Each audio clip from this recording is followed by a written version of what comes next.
Hello, friends. Hello, friends. So, this evening, at least it's evening where I am, I want to share with you um, a concept I have for a book, a novella. Now, before I begin, I cannot stress enough I cannot give you enough trigger warnings because this book I don't intend on writing, but I really, really wanted to share this idea with you guys out there. So, yeah. But trigger warnings because we're going to talk about some controversial subject matter. Now, I am absolutely terrified that YouTube could take down this video. I don't mind it demonetization because I don't make money off of YouTube anyway, and I don't mind if the algorithm buries this video so that you cannot find it in a YouTube search. You have to specifically go to my channel to find it.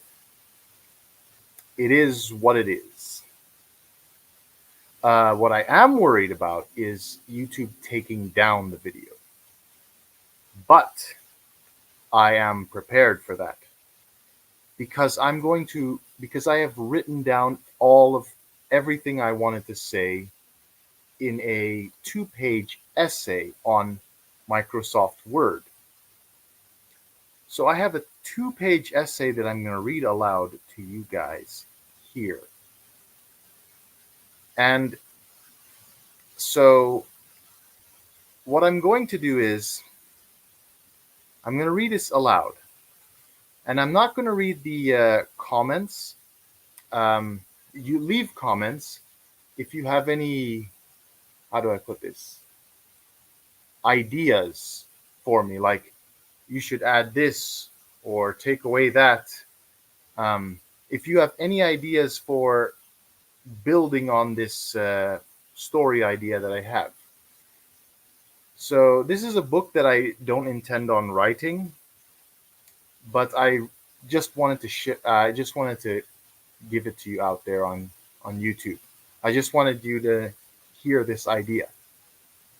Um, this is like going to be a shelf novel, or it's going to be a concept in a two-page essay that then I'm going to shelf, and maybe in years to come, someone's going to unearth this two-page essay, either as an old computer file or some sheets of paper in a drawer. And the reason I'll get to that shortly. I will get to that shortly. So what I'm going to do is I'm going to read it aloud. I'm going to read the two-page essay aloud, and you're going to put in ideas and you're going to put comments, which I will read after I finish the read aloud and show after I finish reading out to you the two-page essay. So I'm going to put a comment here so you know, so you will see so that when you do enter the chat, you will read the comment. So let's see.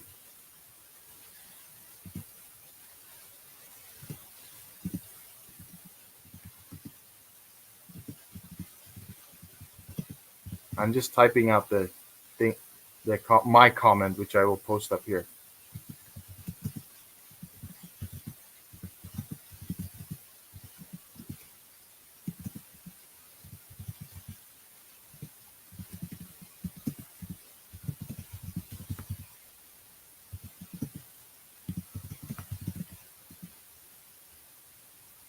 Uh,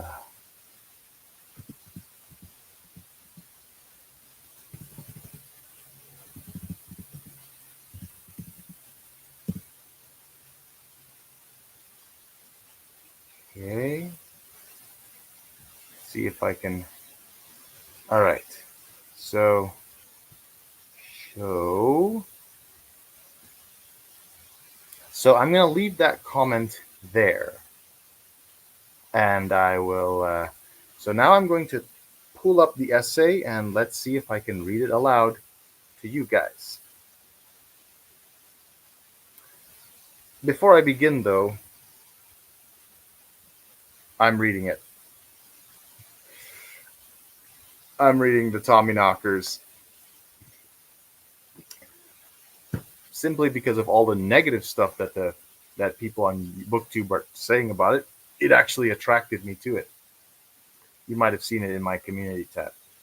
I'm going to pull up the essay right now.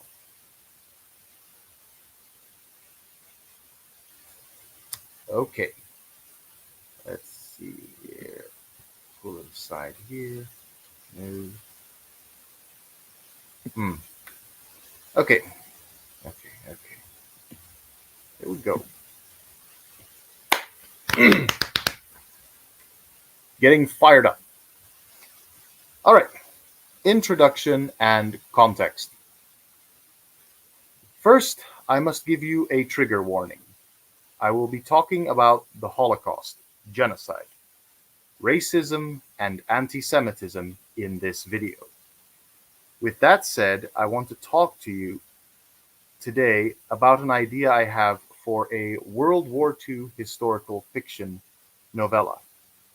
I have no intention of writing or publishing this as a book, as it would be offensive to actual Holocaust survivors to write a fictional account of the event, despite the fact that it is acceptable to write speculative fiction of Germany winning World War II, strangely enough. So, I am a history enthusiast, particularly for World War II history, and I watch a lot of history videos on my second YouTube channel. This story came to me from a combination of thoughts. I was thinking about how I never personally experienced racism. I can only imagine how emotionally painful it would be to be called the N word, being told to sit in the back of a bus, or being told I cannot enter a shop or restaurant because I, quote, don't belong here. I also noticed how many people here in Asia use Nazi iconography with complete ignorance of meaning and context. I've also watched several World War II era movies on Netflix from different perspectives. All of this got me thinking, what would the Indonesians' experience be when confronted with Nazis and their racial ideology? Indonesia is geographically so far away from Europe that the native population never felt the influence of the ideas coming from Hitler's book Mein Kampf. For historical context, Indonesia, which at the start of World War II was the Dutch East Indies, was invaded and occupied by Imperial Japan during World War II. The Japanese had less of a racial hierarchy than Nazi Germany did. Uh, while while Dutch people in Indonesia at the time were put in concentration camps. Now there is another idea for another story. The native population were not as much abused by the occupying Japanese. In fact, the Japanese spoke of a kind of Asian solidarity, and Sukarno, Indonesia's first president, collaborated with the Japanese during the war. With this in mind, I'll tell you my idea for a fictional account of an Indonesian who crossed paths with Nazis. This is my idea of what could have happened to me personally or my mother, who is Indonesian, had I been in German occupied Netherlands in the early 1940s. So, first, it's important to note that not all non Aryans were intended for the gas chambers. If you were not a Slav or Jewish, Roma or a homosexual or mentally and or physically disabled, a political prisoner or some other targeted group I neglect to mention, you were not to be sent to a concentration camp. There is, however, the awkward middle ground where you are neither an Aryan nor on the lowest rung of the Nazi racial hierarchy. What would become of these middle ground people? As I read this story concept to you, feel free to share any ideas you might have. Now, let's get into my potential novella. This story presents a realistic possibility of what a middle ground person might have experienced. Let's say our protagonist is an Indonesian living in the Netherlands during the German invasion in 1940. Since I am a man, I'm going to make my protagonist male. He could be living in the Netherlands for a number of reasons. He might have married a Dutch woman. In fact, there was no taboo against intermarriage between the Dutch and the population of their colonies. Or is working for a Dutch employer. He might be studying at a university in the Netherlands. Remember, Indonesia was a Dutch colony. There might be another Indonesian character in this story to interact with and throw back and forth their thoughts. Possible. My protagonist watches as the German military enters the Dutch town or city he is living in. At first, he has no idea what is about to happen. He at first might think of this as providential retribution, with the Netherlands now occupied by another country after the Dutch had been occupying his homeland. Over time, he begins to experience racism with German soldiers and SS men telling him to move away from park benches and restaurants. One day, he is given notice that as soon as the war is over, he will be deported back to the Dutch East Indies, and until that time comes, to stay out of trouble.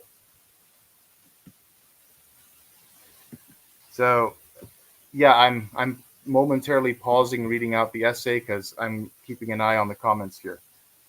So, stay out of trouble. Then he begins to notice some friends, colleagues, and neighbors disappearing. These events prompt him to learn of the Nazi ideology concerning race.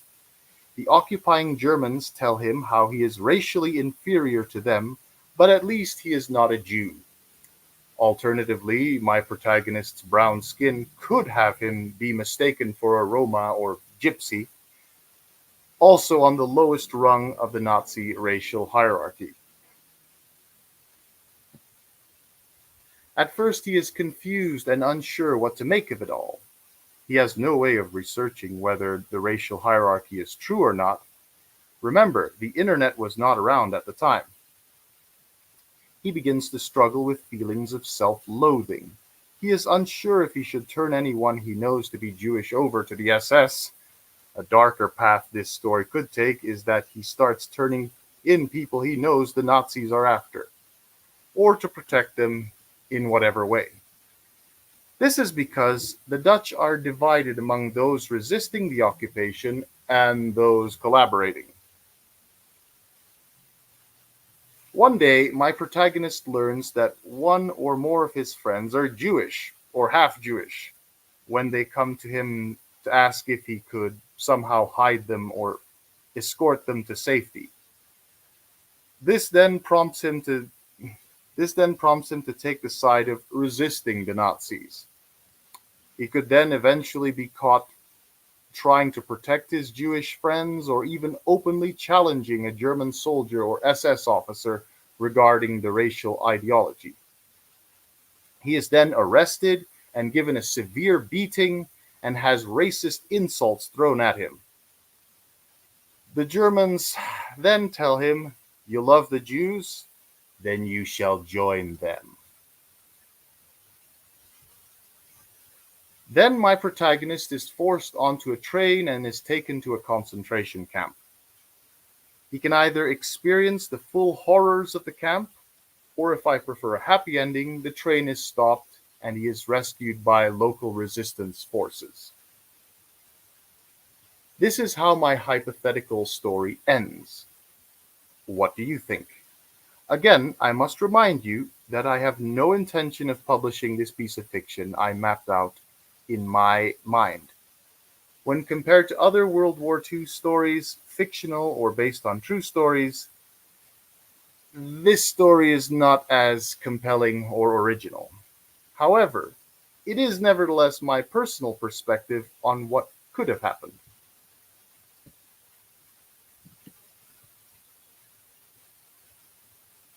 All right, I will keep going. Side note: when mapping out this story, I initially had the idea of a German traveling to the Dutch East Indies in the mid to late 1930s and introducing some Indonesians to Mein Kampf, but dismissed the idea as unrealistic. I could also simplify things and write a contemporary story where someone like me has encounters with neo Nazis, but I wanted to tell the story in the context of the Holocaust.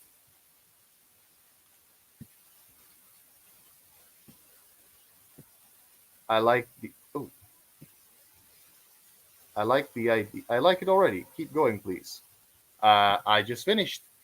That is the end of my essay. You're gonna have to watch it on replay to for those of you who entered the chat late or or tuned into this video later. You're gonna have to watch from the beginning to see what everything else I said. Um, so I recognize this story. Like I said earlier, this story isn't bad. Isn't I would prefer. Oh, I have some. I have some ideas. I have some. I would prefer him to decide to be helpful, maybe after some indecision. Perhaps a character who helps him to do the right thing could reappear as part of the rescue team at the end. Oh, interesting. Interesting. Thank you. Thank you. I could add that to my essay later. This video will be recorded, so I'll have the opportunity to type it up. Um, but like I said, I don't know if I will write this story. I might. I'm horrible at naming names. Um, this will, like I said, it will be a shelf novel, a shelf story, if I do go ahead with writing it. Thank you for that contribution, Constance Campbell. Um, so, yeah, I write stories like this just to satisfy my curiosity. um, but anyways, eh, it is a wonderful idea. Thank you for being supportive. Thank you for being supportive. Um, I don't know. I mean, okay, now I'm going to expand the conversation a little bit. If I if I presented this, if I read out this two-page essay to an Israeli or to a German, I wonder what they would make of it. Because remember, I take history very very seriously, and I don't want to offend anybody. But they might have their own ideas or saying, "Oh, you're wrong about so and so. What would have happened is like this." If I talk to or if I talk to actual historians and they could give me some answers to some of these burning questions of mine, which led me to this concept story. All right, I'm gonna wait until 20 minutes flat so that to end this live stream because yeah, 20 minutes is a nice round number. Okay, thanks for listening in. Goodbye.